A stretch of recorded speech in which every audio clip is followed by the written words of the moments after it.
रोहित शर्मा की ये लगातार चौथी हार है। अगर अब भी जिम्मेदारी नहीं ली तो मेरे भाई भी ऋषभ पंत को तो स्पेशली करते हुए, लेकिन ऋषभ पंत जब आते साथ ही आउट हो गए, मैच तो वहीं पे खत्म हो गया था। फिर जिस तरीके से फिर अश्विन आउट हुए पीछे की तरफ खेलते हुए, फिर हर्षित राणा, फिर नीतीश कुमार रेड्डी को पैट कमिंस ने पकड़ा। पैट कमिंस इंडिया वाले इसको इजी लेते थे कि भाई सबसे ज्यादा खतरनाक हेजलवुड स्टार्क है, लेकिन पैट कमिंस ने बता दिया कि वो कितना खतरनाक है। कप्तान है, 5 फॉर लेके गया, आउटस्टैंडिंग बॉलिंग की है और दिमाग के साथ खेलता है। नीतीश कुमार रेड्डी को बड़े प्लान के तरीके से उसने आउट किया। उसने पहले भी पिछले मैच में भी आउट किया था। बड़ा खतरनाक कप्तान है। लेकिन ये जो सीरीज है ना, ये बहुत ज्यादा इंटरेस्टिंग हो चुकी हुई है। हुआ क्या है कि इंडिया और ऑस्ट्रेलिया दोनों एक एक मैच जीत चुकी हुई है। WTC का जो पॉइंट्स टेबल है बड़ा खतरनाक हो गया है। इंग्लैंड वहां से 2 मैचेस जीत गया है, साउथ अफ्रीका अपने मैचेस जीता हुआ है, इंडिया 1 मैच जीता 1 हार गया, ऑस्ट्रेलिया 1 जीता 1 हार गया। ऑस्ट्रेलिया और इंडिया वापस अपनी अपनी जगह पे दोबारा आ गए जो 10 दिन पहले थे। और अब इंग्लैंड जो है ना वो जंप मार के आ रहा है। अगर इंग्लैंड व्हाइट वॉश करता है फिर वो डिपेंड करेगा दूसरी टीम्स के ऊपर। यही नहीं, इसी के साथ साथ जो साउथ अफ्रीका है वो भी ऊपर आया हुआ है। तो ये बड़ा खतरनाक WTC का पॉइंट टेबल हो चुका है। यहाँ पे हालात कुछ ऐसे हैं कि दिख रहा है सब कुछ। अब यहां से इंडिया, मैं समझता हूं कि एटलीस्ट इंडिया कुछ भी ना करता 100 रन की लीड तो देता ना, 100 रन की तो लीड देता, लेकिन इंडिया लीड दे ही नहीं पाया। इतने कम रन की लीड पे तो फिर ऑस्ट्रेलिया ने आपको छोड़ना ही नहीं था ना। ऑस्ट्रेलिया ने बड़ी अच्छी, जिसको कहता है ना, बल्लेबाजी बॉलिंग की और फिर क्या हुआ, थोड़े रन का टारगेट मिला और वो तो जिसको कहते हैं ना हो ही जाना है। मैं समझता हूं कि ना यहाँ पे 5 विकेटें गिरी थी, ज्यादा नहीं गिरी थी, थोड़ी और अच्छी बैटिंग हो सकती, लेकिन बात वही आ जाती है जब बड़े बड़े बल्लेबाज कुछ नहीं कर सके तो फिर नीचे वालों से आप क्या उम्मीद रखेंगे। इसमें यही मैं कहना चाहूंगा कि जो टीम थी ना ऑस्ट्रेलिया की, उसने वेल परफॉर्म किया। स्टार्क ने विकेट ली, 5 फॉर 6 रन लिया उसने पहली गेम के अंदर। दूसरे में जिसको कहते हैं पैट कमिंस ने दूसरी इनिंग्स में 5 फॉर लिया।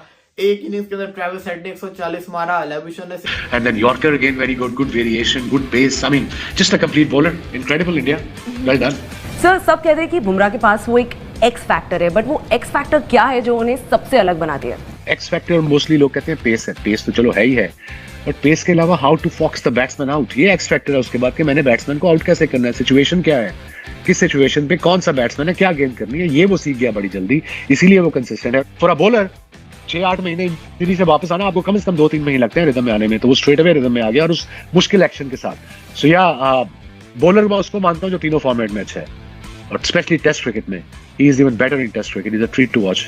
उसके बाद आप ये देखो कि जिस तरीके से बुमराह ने एक जगह पकड़ी हुई थी, गुड लेंथ एक पकड़ा हुआ था, वहां से बॉल नीचे भी रह रहा था, बाउंस भी हो रहा था। जिस तरह स्मिथ को जो हुआ, ठीक है, स्मिथ को तो वैसे ही वो जो जगह थी वो बड़ी जबरदस्त जो है वो जगह थी वहां से प्रॉब्लम भी हो रही थी। तो आई थिंक बॉलिंग की जो स्ट्रेंथ है ना, मुझे ऐसा लगता है देखिए वो जो ब्रेक थ्रू दिलाता है ना, जिसकी वजह से बॉलर्स के अंदर, फील्डर्स के अंदर बड़ी जान आती है, वो आप हमेशा नोट करना, वो उस टाइम आउट करता है जिससे पूरी टीम में जान वापस आ जाती है। और फिर मैं दोबारा से रिपीट करूंगा कि जो कि वनडे के एक या व्हाइट बॉल के ग्रेट टैलेंट थे, वहां से इन्होंने अपने आप को एनकरेज किया और फिर टेस्ट क्रिकेट में अपना लोहा मनवाया। सो ये हर नए बच्चे के लिए एक बहुत बड़ी एक कहानी है और ग्रेट रोल मॉडल है बुमराह सारे दुनिया के यंग फास्ट बॉलर्स के लिए, कि अगर आपने नाम बनाना है और इज्जत कमानी है, देखिए ना, वो तो ठीक है, आपको इंस्टेंट आपको एक तरह से हिट मिल जाती है T20 में परफॉर्मेंस, बट ये 5 दिन जो आपकी तारीफ होती जाती है ना, ये प्राइसलेस है और इससे आपके स्टॉक्स ऊपर जाते हैं। और बुमराह ने प्रूव किया कि दुनिया की प्रॉब्ली बेस्ट टीम है, उसके खिलाफ ऐसी डेड पिचेस के ऊपर कैसे बॉल करते हैं और किस तरह से परफॉर्मेंस के थ्रू एक young bowling attack in terms of test match experience उसको उठा के और मैच इंग्लैंड से उठा के ले जाते हैं। सो एक तो एक्शन में आपने देखा उसका जो आता है ना, टेढ़ा सा हो गया, थोड़ा टेढ़ा सा स्लिंगी एक्शन है। शेब अख्तर को भी आपने देखा होगा, वो एक्सटेंशन हाइपर एक्सटेंशन को मिलती है ना, ठीक है, उसके उसको एक्स्ट्रा पेस मिलता है। उसके बाद उसका स्लिंगी एक्शन है तो वो रीड नहीं कर पाते बैट्समैन। मूवमेंट भी बहुत ज्यादा करता है, इन स्विंग आउट स्विंग।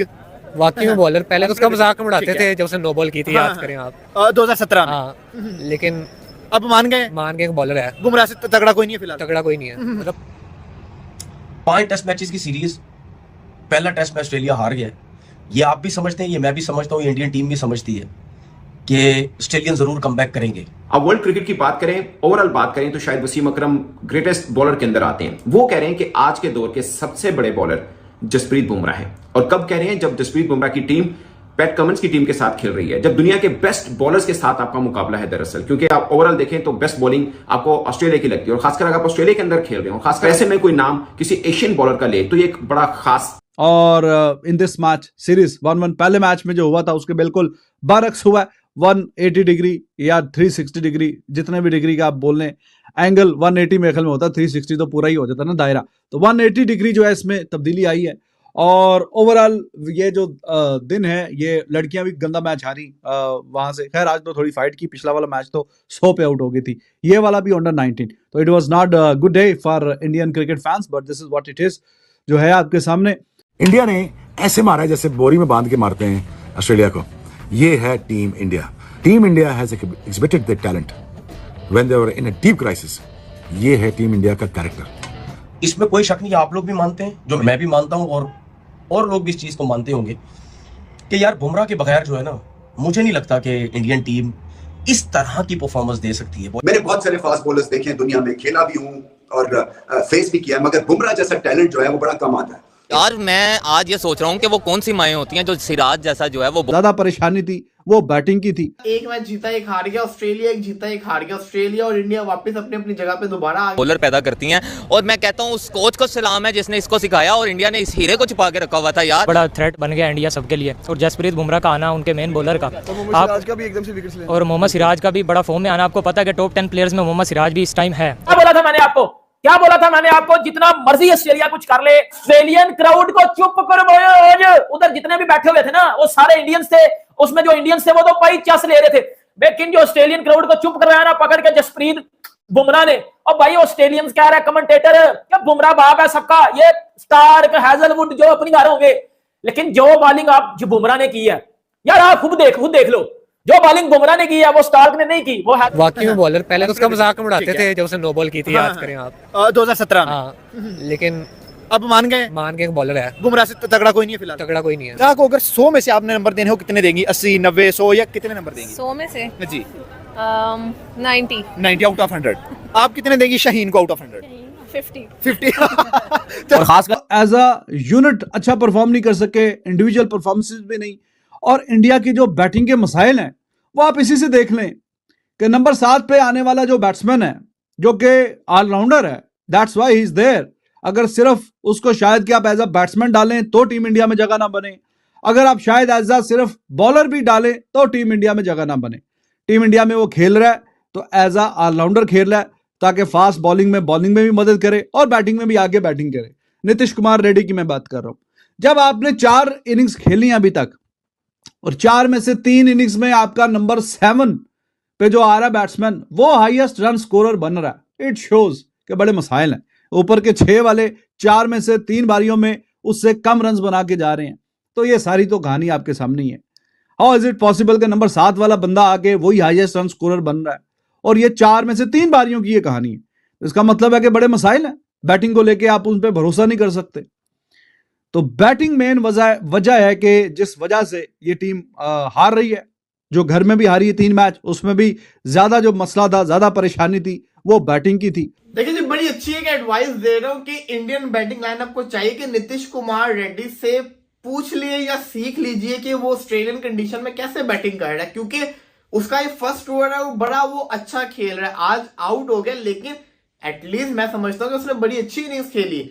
देखा जाए तो ऋषभ पंत और नीतीश कुमार रेड्डी वो बल्लेबाज है जिनसे उम्मीद लगाई जा सकती है, क्योंकि हमने सिराज और साथ में जो है वो बुमराह अनबिलीवेबल बॉलिंग कर रहे हैं, और हमने बहुत कम देखा कि ऑस्ट्रेलिया की बैटिंग अपने घर में इस तरह से जो है वो इंडिया के बॉलर्स के सामने जो आप बेबस नजर आए। मजा ये आया कि दिल गुर्दा दिखाया उन्होंने आज।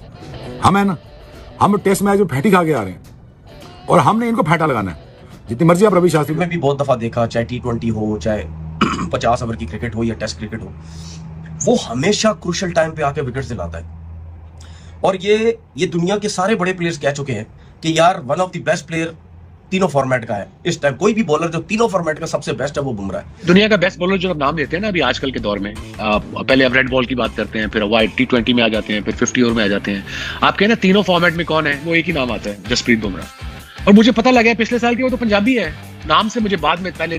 देखो यार, टेस्ट मैचेस में it's all about the sessions कि आप कितने सेशन कोई ना कोई जीतें बीच में। ज्यादा सेशन जीतेंगे तो जाहिर है कि आपका ज्यादा चांस रहेगा कि आप ज्यादा मैचेस जीतेंगे।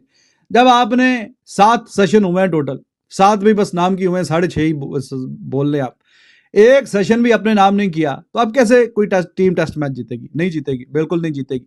अगर आप पहले वाले मैच की और इस मैच का कंपैरिजन करें तो इंडिया एज अ यूनिट खेला, एज अ टीम खेला, ज्यादा लोगों ने अच्छा परफॉर्म किया, और बीच में एक दो पॉडिकाल की परफॉर्मेंस नहीं आई या जुरैल की, बाकी मोरलेस सब ने परफॉर्म किया। इस मैच में उसका बिल्कुल बरक्स था। पिछले वाले में ऑस्ट्रेलिया की तरफ से उस तरह की परफॉर्मेंस नहीं आई, as a unit as a team ही उनकी तरफ से परफॉर्मेंस नहीं आई। इस वाले मैच में as a unit as a team as individuals उनकी तरफ से ज्यादा लोगों ने परफॉर्म किया, और इंडिया की तरफ से बहुत ही कम परफॉर्मेंसेज आई। सेशन टू सेशन भी पीछे, और प्लेयर टू प्लेयर भी जो परफॉर्मेंस है वो भी पीछे, और फिर उसके अलावा आपका जो बैटिंग का कोलैप्स है वो भाईजान रोज की कहानी हो गई है। पिछले मैच में हमें लगा कि 487, पता नहीं कितने ही अरसे के बाद इतना बड़ा टोटल देखा इंडिया की जानिब से, वरना हम देख रहे हैं 200, 250, 250 बहुत हो गया, बहुत मुश्किल से 300। तो जब आप पूरे मैच में 80 ओवर खेलेंगे, 80-82 ओवर में निपट जाएंगे, इतना तो पिछले मैच क्यों जीता इंडिया? वो तो खैर ओपनर दोनों जो हैं जायसवाल और केएल राहुल, वो उस तरह की partnership once in a life sort of आती है कि 200 की पार्टनरशिप होगी जनाब ऑस्ट्रेलिया के खिलाफ, ऑस्ट्रेलिया में खेलते हुए ओपनर ही खेल रहे हैं, तो मैच तो खत्म हो गया था। कहानी उन्होंने ही खत्म कर दी। 46 रन की लीड थी, 200 की वो, 250, और उसके आगे जो चल सो चल, उसके ऊपर जिनके रन आए हैं वो समझे कि बहती गंगा में सबने हाथ धोए बीच में, including Virat Kohli. To be very honest, I would be little blunt, but this is what it is. अगर वो 100 ना भी आता, 20, 30, 25 भी आते विराट कोहली के, तब इंडिया वो मैच जीता हुआ था। This was the moment, this was the day, और this was not the day. वो तो कल ही आउट हो गया, मतलब पहला और दूसरा दिन जब यहाँ पे 2 बारियां थी उसमें रन करने थे। तो खैर जब 80-82 ओवर खेलेंगे तो फिर आप कैसे मैच जीतेंगे? फिर तो छुट्टी हो जाएगी, फिर तो काम टाटा बाय बाय हो जाएगा। तो हमने कहा बुमराह कहते थे, प्रॉपर पंजाबी और पंजाबी म्यूजिक सुनता है लड़का हमारा। That's good to know. उसकी लाइन लेंथ इतनी जबरदस्त, उस सिचुएशन के हिसाब से क्या बॉलिंग करता है, मतलब डिफिकल्ट एक्शन तो है, इसमें कोई दो राय नहीं है।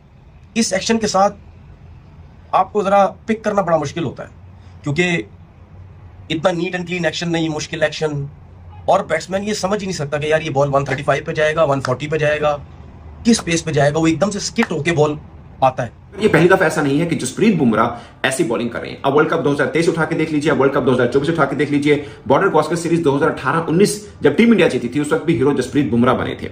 मगर मुसलसल ऐसी बॉलिंग के बाद अब सब नाम ले रहे हैं कि जस्सी जैसा कोई नहीं। नया बॉल भी फास्ट बॉलर कर ले, जो रिवर्स स्विंग भी कर ले, जो स्लोअर बॉल डेवलप कर ले, और जो कि डिसेप्शन का वेपन जो है वो इन 3 टेस्ट पे आजमाए, यानी कि बाउंसर भी तेज, यॉर्कर भी तेज, पेस ऑफ भी बहुत ही लाजवाब, और बल्लेबाज को सामने रख के और कंडीशंस को सामने रख के आप एक लाएअमल तैयार करें अपनी बॉलिंग का।